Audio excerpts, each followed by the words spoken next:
सृष्टी आहे, जे विश्व आहे, त्या विश्वामध्ये जे पदार्थ आहेत त्या पदार्थाचे या ठिकाणी 3 भागामध्ये वर्गीकरण करता येतं।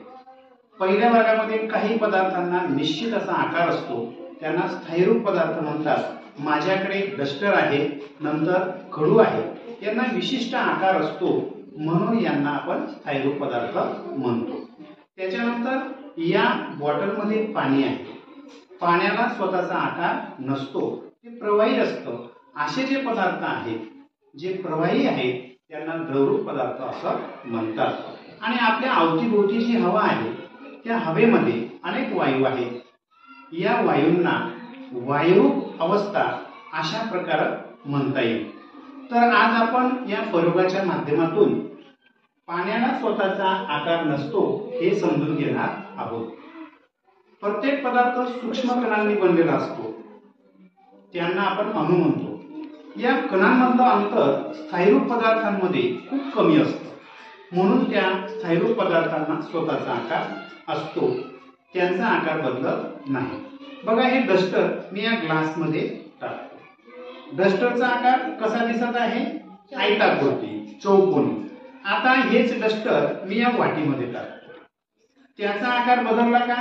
नाही, डस्टरचा आकार बदलला नाही, ते आयताकृतीच दिसत आहे। परंतु आता मी या ग्लासमध्ये पाणी घेतो, बघा पाण्याचा आकार मला कोण सांगेल कसं दिसत आहे पाणी? बरोबर, ग्लासमध्ये पाणी टाकल्यावर त्याला ग्लासचा आकार प्राप्त झाला। आता हेच पाणी मी वाटीमध्ये टाकतो, आता मला सांगा या पाण्याला आकार कसा आहे? बरोबर, वाटीत घेतल्यावर त्या वाटीचा आकार त्या पाण्याला प्राप्त झाला। हेच पाणी मी एका डिश मध्ये घेतो, आता या पाण्याचा आकार मला सांगायचा आहे। यावरून पाणी ज्या पात्रामध्ये, ज्या भांड्यामध्ये आपण घेऊ त्या भांड्याचा आकार त्याला मिळतो, प्राप्त होतो। म्हणजेच पाण्याला स्वतःचा आकार नसतो, त्याचा आकार बदलत जातो। ज्या प्रकारे भांड असेल त्या भांड्याचा आकार पाण्याला प्राप्त होतो। अशा प्रकारे जे द्रवरूप पदार्थ आहेत त्यांना स्वतःचा आकार नसतो, त्यांच्या कणांमधलं अंतर स्थायूपेक्षा जास्त असतं, म्हणून ते प्रवाही असतं, म्हणून त्यांचा निश्चित असा आकार नसतो। आलं लक्षात? माझ्यापाशी 2 पदार्थ आहेत, एक आहे डस्टर आणि दुसरा आहे पाणी। मित्रांनो, मी आता डस्टर कापलेली बॉटल मध्ये टाकत आहे, पण डस्टरचा आकार बदलला नाही। मित्रांनो, मी आता बूच मध्ये टाकत आहे। मित्रांनो, डस्टरचा आकार बदलला नाही। मित्रांनो, मी आता ग्लास मध्ये टाकत आहे, पण डस्टरचा आकार बदलला नाही। मी आता डिश मध्ये टाकत आहे। मित्रांनो, डस्टरचा आकार बदलला नाही। मी आता वाटीत डस्टर टाकत आहे, पण डस्टरचा आकार बदलला नाही। मित्रांनो, मी आता कापलेली बॉटल मध्ये पाणी टाकत आहे।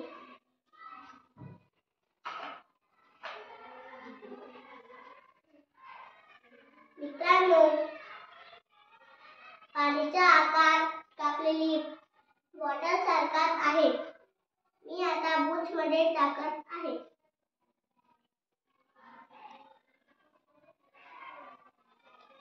मित्रांनो, पाण्याचा आकार बूच सारखाच आहे। मित्रांनो, मी आता ग्लास मध्ये पाणी टाकत आहे।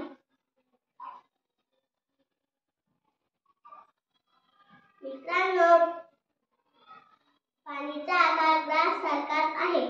मित्रांनो, मी आता डिश मध्ये पाणी टाकत आहे। मित्रांनो, पाण्याचा आकार डिश सारखाच आहे। मी आता वाटीमध्ये पाणी टाकत आहे।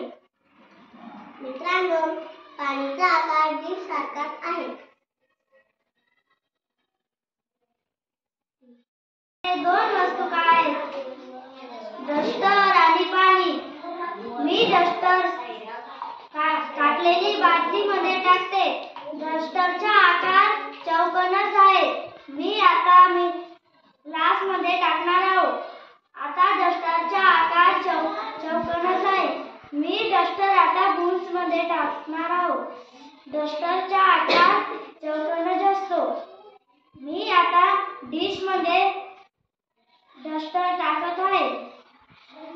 डस्टरचा आकार चौकोनच आहे.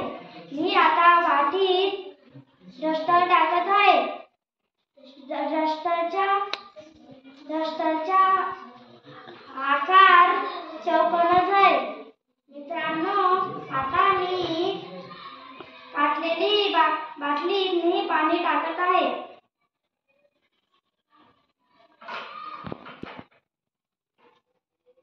पाणी काटलेली बाटलीमधून तसा आकाराचं आहे. मित्रांनो, मी आता पाणी ग्लासमध्ये टाकणार आहोत. पाणीचा आकार ग्लास जसा आहे. मित्रांनो, आता मी बुशमध्ये पाणी टाकणार आहोत. पाणीचा आकार बुश सारखाच आहे. आता मी पाणी डिशमध्ये टाकणार आहोत.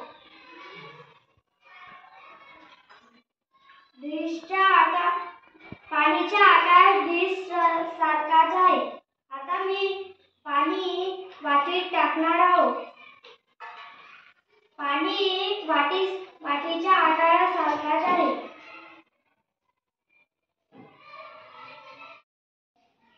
मित्रांनो, माझ्याकडे दोन पदार्थ आहेत. एक आहे पाणी, दुसरा आहे डस्टर.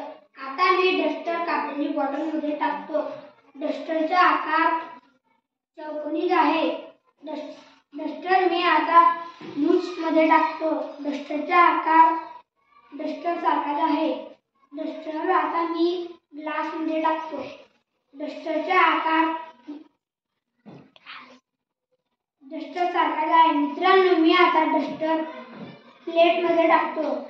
डस्टरचा आकार डस्टर सारखाच आहे. मित्रांनो, मी आता डस्टर वाटीत टाकतो. डस्टरचा आकार सारखाच आहे. डस्टरचा आकार डस्टर सारखाच आहे. मित्रांनो, मी आता पाणी कापलेली बॉटलमध्ये टाकतो.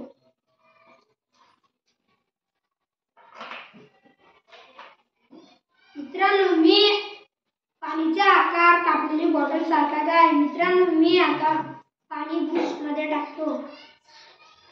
मित्रांनो, पाणीचा आकार बुश सारखाच आहे. मित्रांनो, मी आता पाणीला ग्लासमध्ये टाकतो.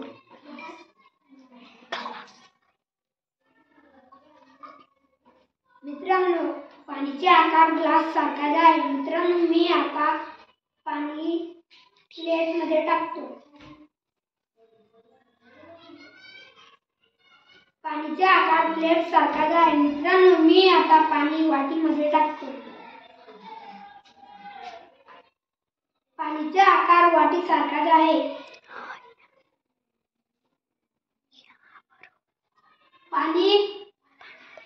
पाण्याला स्वतःचा आकार नसतो.